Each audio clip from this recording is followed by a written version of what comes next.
William Montgomery Watt lahir pada tanggal 14 Maret 1909 di Ceres dan meninggal pada tahun 24 Oktober 2006 di Skotlandia.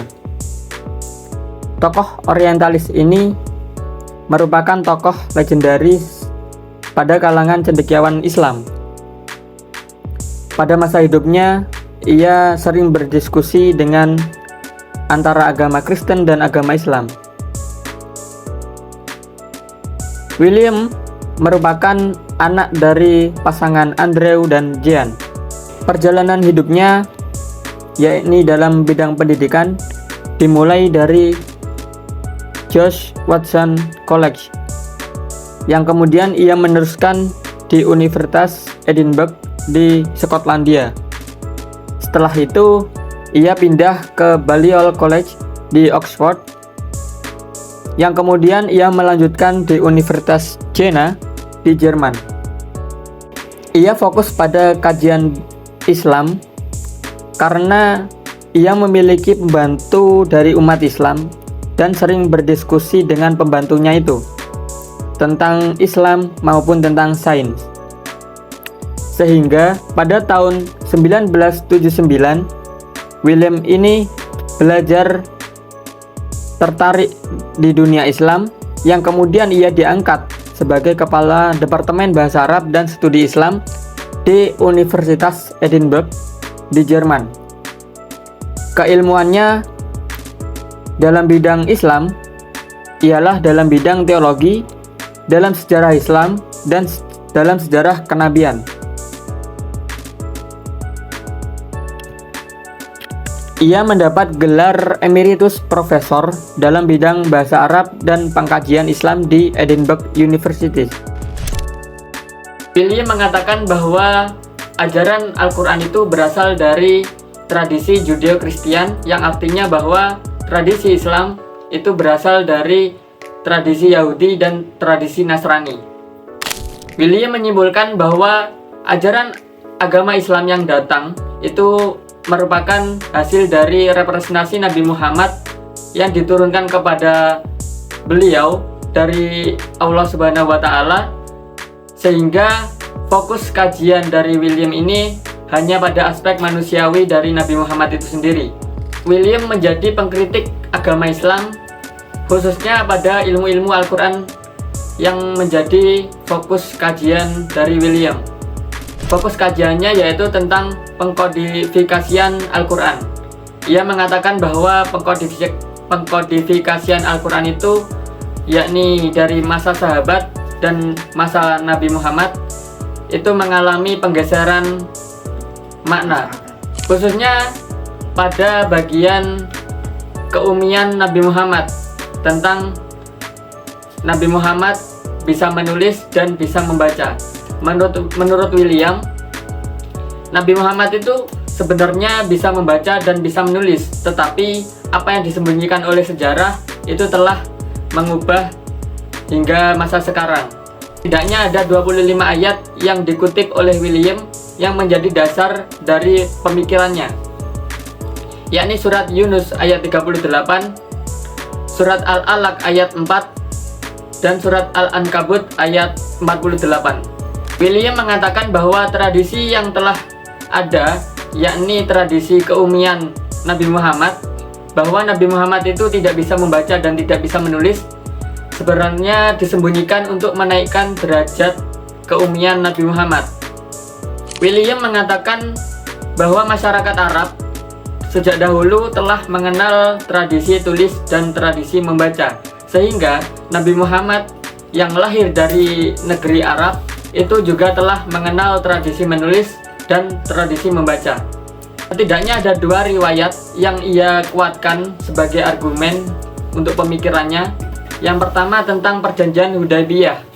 Dalam perjanjian Hudaybiyah terdapat tanda tangan dari Nabi Muhammad yang ia kemukakan bahwa Nabi Muhammad itu telah bisa menulis tanda tangan di isi perjanjian Hudaybiyah itu.